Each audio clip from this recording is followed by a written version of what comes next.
Welcome back to another episode of the B2B 0 to 10, a podcast focused on helping business owners on their 0 to 10 growth journey. By the way, we're now a top 5% global podcast. I'm your guide for this journey, Brett Trainer.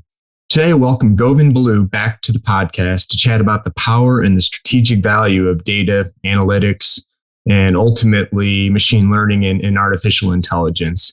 Govind has been in this space, the data and analytics space, that is, for almost 3 decades.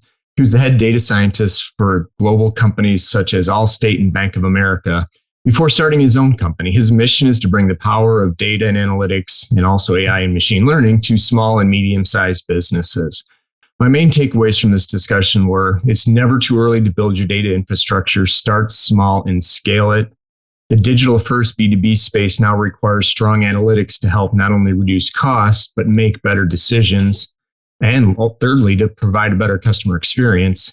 And third, there's real world value in leveraging machine learning and AI, but you have to have clean data. Govind goes into great detail and shares perspective on this and other key best practices to help you get your data and your analytics up to speed. I think this is going to be a thoroughly value-packed episode for you. So sit back and enjoy. And as a favor, if you listen to this podcast, please do subscribe on iTunes or hit the follow button on Spotify. Now, let's get this interview started.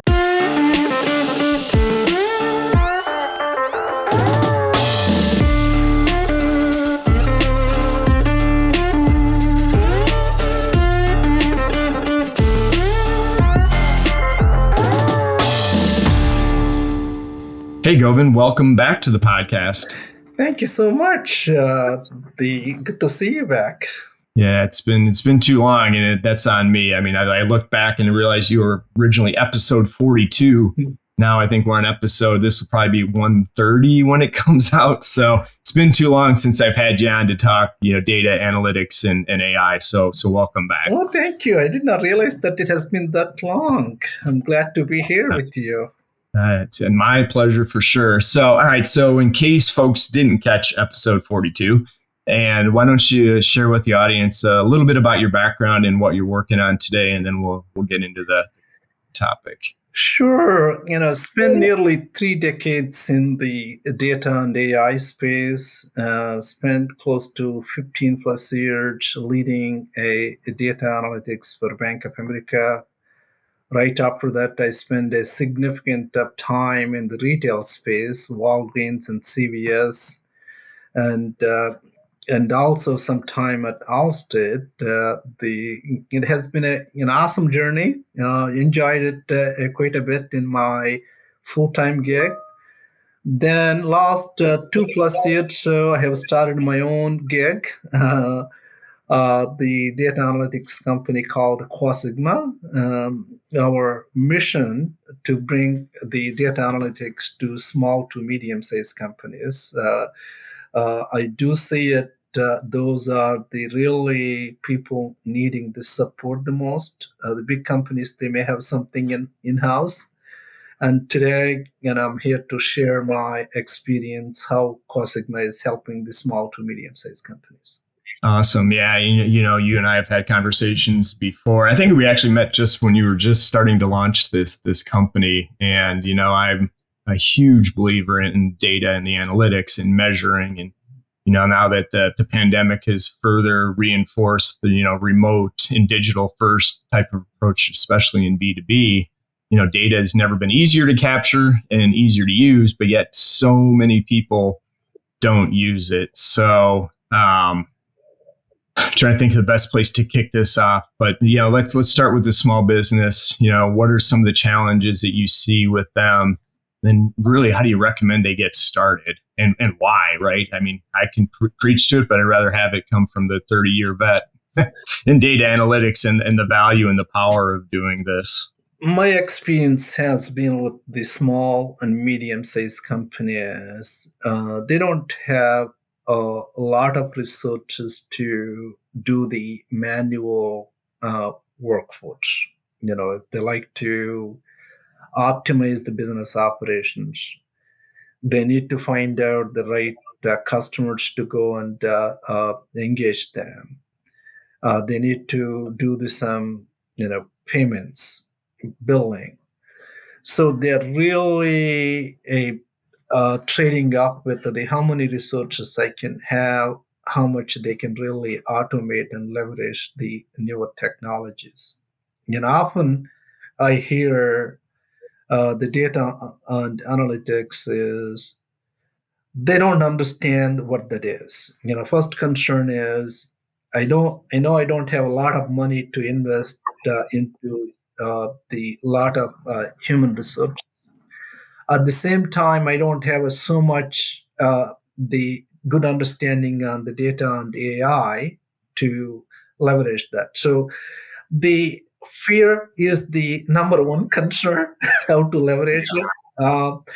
The second concern, they don't know what they can expect, the value perspective. Let's say after putting a little bit money I have, can I get the value what I'm investing it for?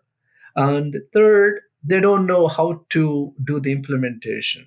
So the fear, value, and execution or implementation, those are the three common concerns I hear with the small and medium-sized companies, Brett.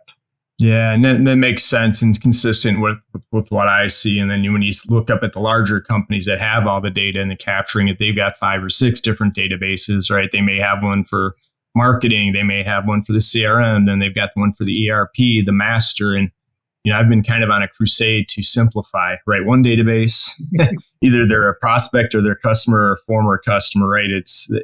We make this super complicated. And, I guess where the balance I see, even with my own business, I strike is, right, you got to get to that certain number of customers or data points before it starts to make sense to start to track, right? And so you move from a spreadsheet or a Google Sheet to a database. So, so maybe you can take us through the first steps. If I'm a small business, say I'm doing under $10 million in revenue, and I do have customer data, what's the best way to start thinking about organizing it that I can do today, short of, calling you and have you come in, but to start to think, how do I better organize my data? Then I can start to leverage it. So that makes sense? It makes absolute sense. If you're looking at a small companies, you are referring it particularly here, 10 to $15 million revenue generation companies.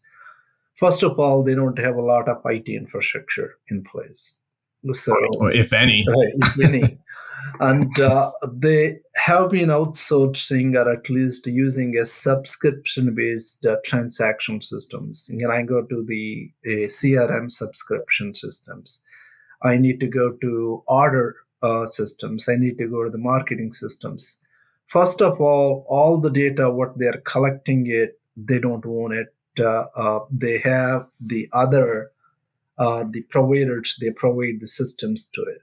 So for them to access to that data is a really, really complex, really, really hard. First of all, they don't know where the data is, how to extract the what I recommend. They really need to look at the all the wealthy data they're collecting it, bring the data in a centralized and easy manner where they can access the data. So in today's market, you could have a cloud infrastructure up and running as low as $1,000 per month. You can have a database built your own, bring that the data, what you are collecting it, centralizing it, organizing it, make sure that you have a one central location, all the data you have. So that's the number one recommendation I would. Don't wait too long. I know you have to start somewhere to get all the data organized, bringing in, make sure that I think you have a central data repository to make your decision making. And the second thing I would highly recommend before you start implementing a data science, AI, and ML, those are the big buzzwords in the market. Do a little bit the initial analytics. If I have the data, if I really need to understand who are my best customers, okay, and whom should I reach out to get more the customers onboarded. Basic rudimentary analytics. You can apply a very simple tools like reporting tools like a Power BI, Tableau type of easy tools to get to some basic insights before they getting into predictions. So to summarize it, I would highly recommend starting small investment in the cloud, public cloud space, bring the data, organize it, consolidate it, applying the basic analytics. That should not cost no more than $1,000 to $2,000 per month. And if you are making a 10 to $15 million revenue, it's not that hard investment, and you will get really a huge value out of it. And that's what Yeah, and then maybe that's such a great point. And I think, yeah, that's the balance for a lot of these businesses, right? As you're starting to scale, may not have a ton of revenue yet, but see the value of creating a clean database, even if it's an Excel spreadsheet. I know that makes you cringe when I say that, Yeah. but even in the early days, right? If it's just me selling by myself, I'm starting to track all that data, at least the down funnel stuff, right? But at some point, I'd love to bring in all the web analytics tools of, right, people are hitting what content, so I can make some decisions on that. But then starting as soon as you're able to centralize that data, because, and I can tell you from firsthand experience working for large companies, medium-sized companies, their data was terrible, and it's almost impossible to make any good business decisions off of data when it's not good, or if it's not clean, or you have multiple records of the same customer. And just looking at it, again, this is the 101 stuff, but yet nobody teaches anybody how to think about their data, right? Every CRM said, hey, go capture all this, but yet nobody except you that it's out there evangelizing the data aspect of this. You got to start clean, then you can scale with you and save you a lot of money, right? Or help you make better decisions as you are starting to grow. I think the one question I always ask these startups or these small business companies when they walk into the business, without any good data, even today, they're not making any decisions. So I need to go back and understand, hey, how much I need to still collect the payments from my customers, right? You still True. need to look Yeah. at the data. And whom should I reach out to today?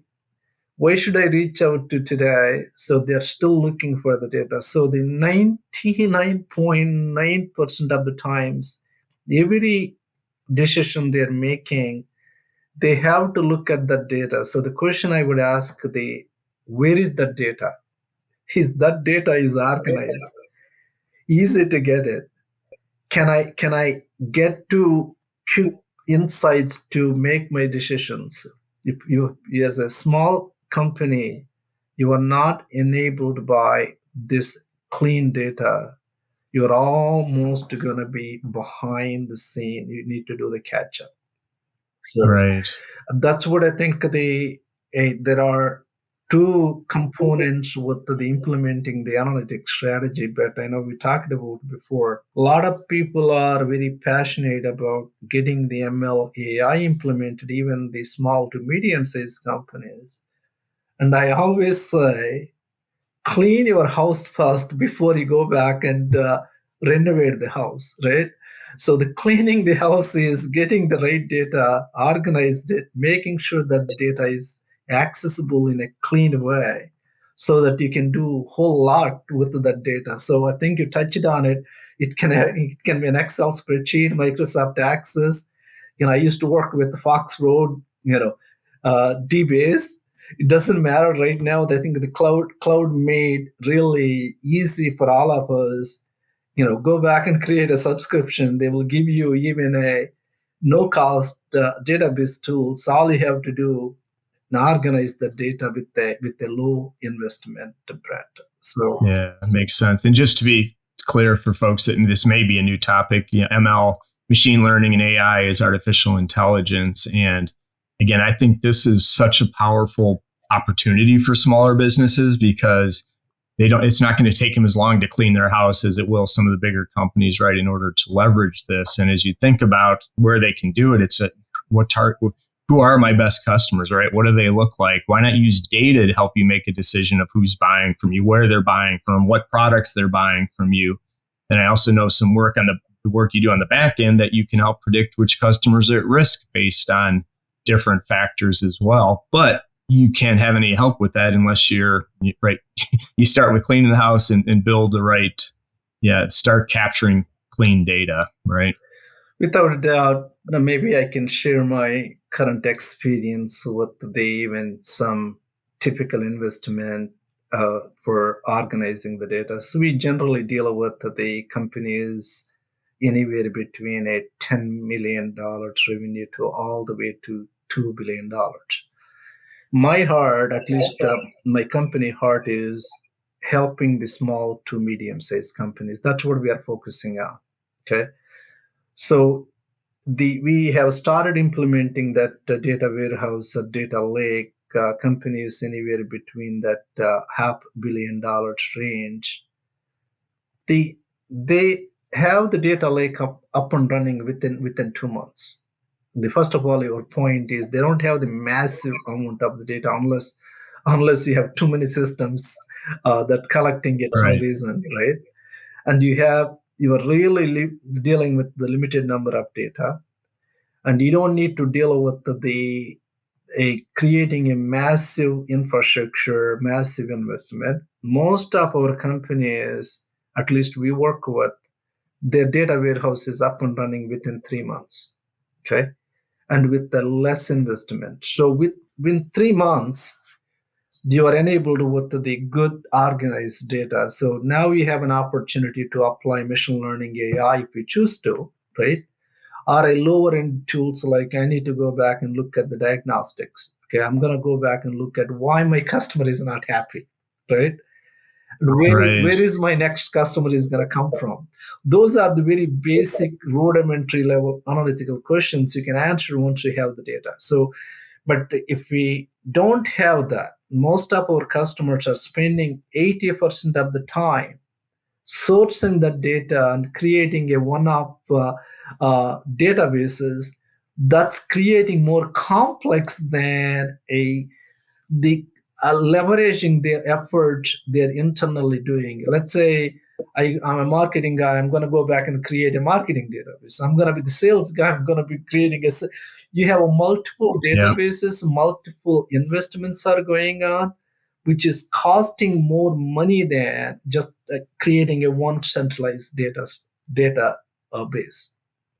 Yeah, which I never understood the value of creating multiple. And it's, well, we don't want our database dirty with sales because it's still one company, one customer. And I think what really still gets me excited about this and the opportunity is, people still some are in denial, but the B2B world is now digital first, right? Outbound cold calling is rarely going to work unless you just need one or two customers to get you going. But if you want to start hitting that one to many prospects and customers, it's going to be digital. They're coming to your website. They're doing everything first. So you probably don't need as much specific information up front. You'd probably like to know who's coming to visit, but building that engagement that it's going to be digital, they can get their questions answered, still having the human touch where it makes sense to add value to it. But every one of those digital touch points is another data point, right, to help you start to make better decisions. So if you can't get it right, even in the early days up front, you're going to have to work twice as hard to get those customers. That's absolutely right. I think they end up spending more time later on. So if you really have a digital journey ahead, without centralizing it, consolidating a data, you cannot go too far, right? Tomorrow, all your digital channels need to empowered by the data. So let's say tomorrow I have a digital channel, I'm running a marketing campaign. Whom should I target? Why should I target? What products I should offer? It needs to be powered by the data and AI. Whether you are using it today or not, it's coming. And I have to tell you, if you are opening as a digital channels, please don't spend too much on the digital channels yet without having a data and AI strategy that will come along with it. You may not do it right away, but you need to have at Right. least somewhere you need to start with it. So a lot of people, they don't understand that, how much of the digital transformation is driven by the data and AI. They're realizing is very late in the game. Then it's going to be too late to go back and rebuild it. So I think you're touching on the key point. Our friends out there with these small to medium-sized companies, they're doing a digital channels or a digital transformation. They need to have a data and AI strategy that goes along with it. Yeah, no, that makes perfect sense. And some of the other, work that I know you guys do, which maybe you don't think of data and analytics, is around customer experience, and probably in some cases you could get into the employee experience now, right? By looking at data points, you can start to get a sense, especially on the customer journey, right? Where they're having good experiences, not good experiences, not just with net promoter score, but that journey. Because I know you've built some of the models for churn based on those data points. So I guess I'm just still trying to reinforce folks, if they aren't thinking seriously about their data or their data strategy, or even if you haven't even started a company yet, have the data strategy as part of the early days, just so it's always top of mind as you start to grow. Because again, it's going to save you time, it's going to save you money, and it's going to accelerate your growth if you do it right. That's a key point, Brett. I think we also talked about in the last episode too. Customer journey, it's a workflow, right? From every touch point in the journey, what I call the collections, the data collection points. So the moment the customer called you or maybe reached out to you through digital channels, that's the first touch point. Until that end of the journey, what we call the touch points, if you are not, if you don't have a data collection strategy or a data strategy that really goes around that customer journey, tomorrow you don't have any data to look at. How did that journey go with my customer? Right. Very, very hard going back and rebuilding it. I think when they lay out that the customer journey a roadmap, I highly encourage the companies to look at how my data strategy built around that customer journey, so that I'm collecting the right data to make decisions. Um, and I shared my experience with Allstate in the previous journey too. We were heavily a customer service organization at Allstate.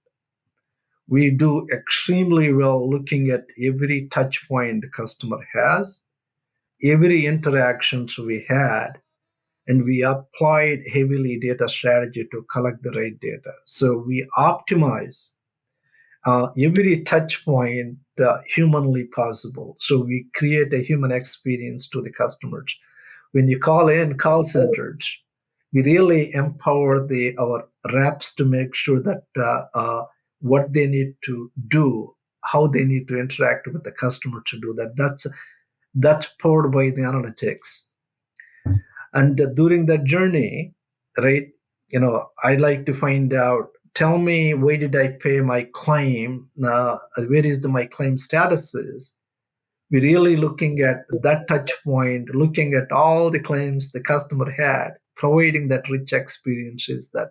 So going back to your point, if you're really laying out customer journey roadmap, please include your data strategies part of your customer journey roadmap before you figure out I'm done with the journey roadmap.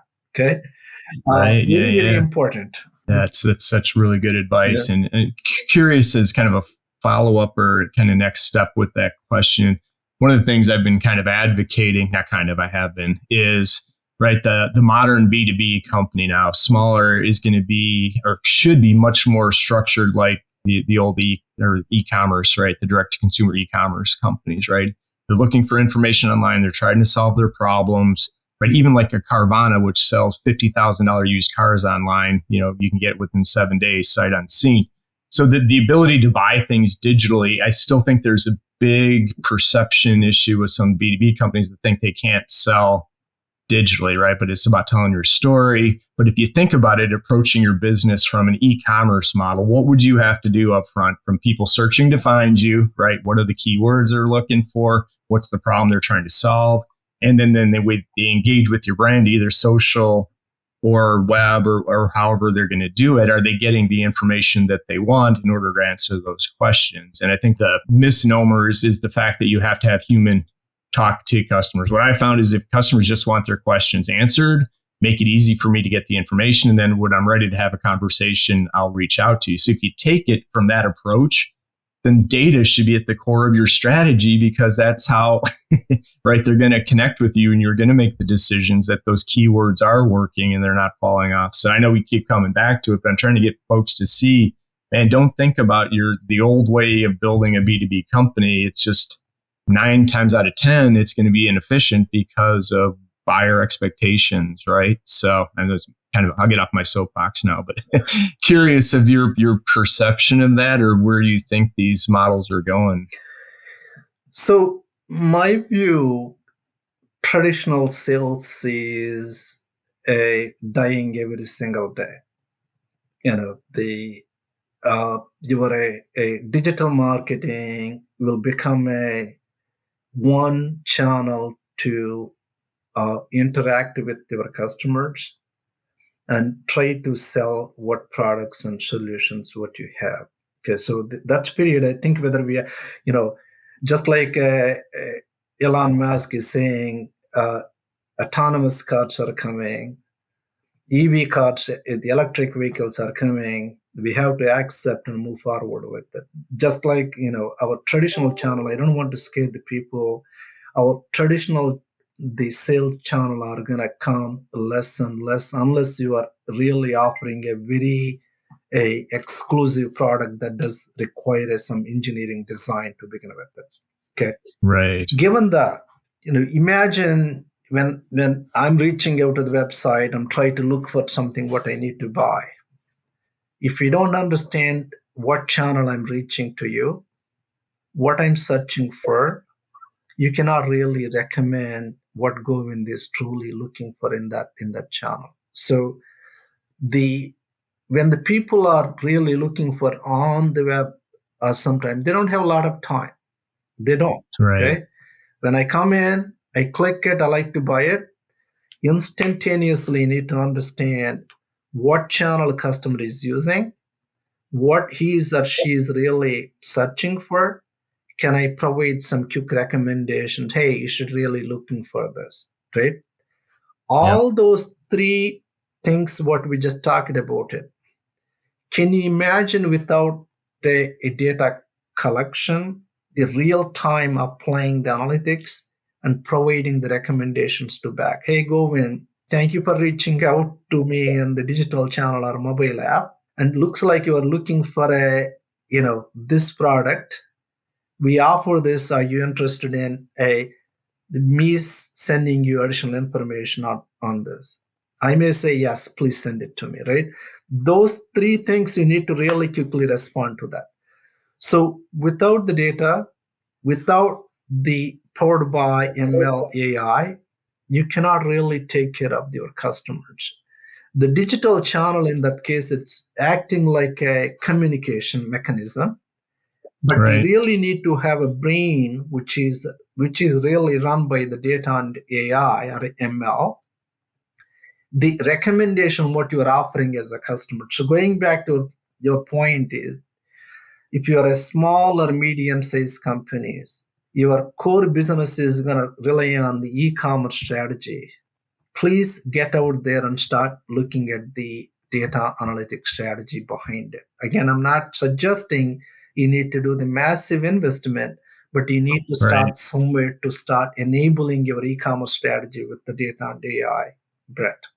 Yeah, no, 100% agree with you. And again, that's why I got to keep bringing you back more often to say, hey, if you still don't have a data strategy, now is the time to get started, because to your point, there's a lot of cool things you can do with the data and the machine learning, and you get smarter and smarter, but it's not going to get smarter without the data. So you're just going to keep as I say, work smarter, not harder, and let the data work for you. There's still room for gut and instinct on certain things, but why not have it be data-driven gut decision, right?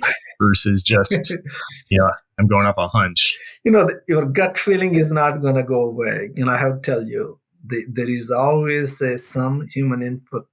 We can make our data-driven decisions is better, but you don't want your gut feeling to be 100%.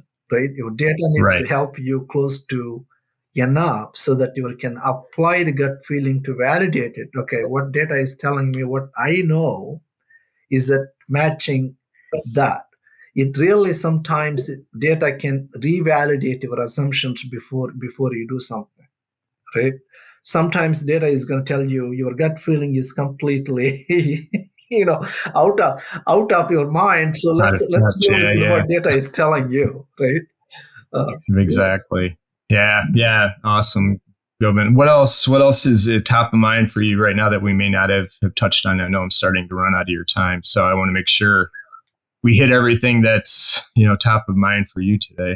I think my fellow the startups, because I'm still in the startup mindset. If I have to apply my own experience, how I'm leveraging the data and AI, right? We build our own CRM database, even though we are not that big. We are using data analytics to enable ourselves. We are running the marketing campaigns using the data analytics. So, it's not too late for a startups to start thinking about, okay, what kind of data strategy I need? What kind of machine learning strategy I need? How can I start thinking about it? Not put everything in the behind the door. Let me think it through next month, maybe a day after the tomorrow. Start at least make incremental progress. Because I'm not suggesting you need to go with the big bang approach. Go with the incremental approach. So just like you heard this say, if you are a startup founder, don't give up. Continue to drive to get to the finish line the same way. It's not once and done. You need to have incremental progress. Today, I'm going to be solving a marketing problem. Tomorrow, I'm going to be starting the sales problems. So you need to go with the incremental, but make a little investment at a time. Don't set the big goals. Maybe just say here is the X $1,000 per month. I'm going to invest it. Try to measure the value what I'm getting. Then you can refine that strategy as you go. Okay, so that's the beauty of a data analytics strategy. You don't have to build a massive investment up front. You don't need to build a huge strategy up front. I think, and I have seen it, that's helping for a lot of companies we are helping. And I think whether we accept or not, the data and analytics is going to be the next enabler for particularly small to medium-sized companies. The big companies, they already invested, they know exactly what they are doing it. Small to medium-sized companies, they need to figure out some way to integrate data analytics strategy part of their program. So that's all I had. More than happy to share if other people have any questions. If you got my information out there. Happy to come back and share this. Yeah, definitely. We're going to have you come back because I do think this is such an important foundational piece for businesses. And the one thing, maybe it's not as you tell me, because I know you can pull a lot of different data sources and help get cleaned it up. But man, the earlier you start with the standard naming convention for your accounts and your data, the better, right? You bet. Yeah.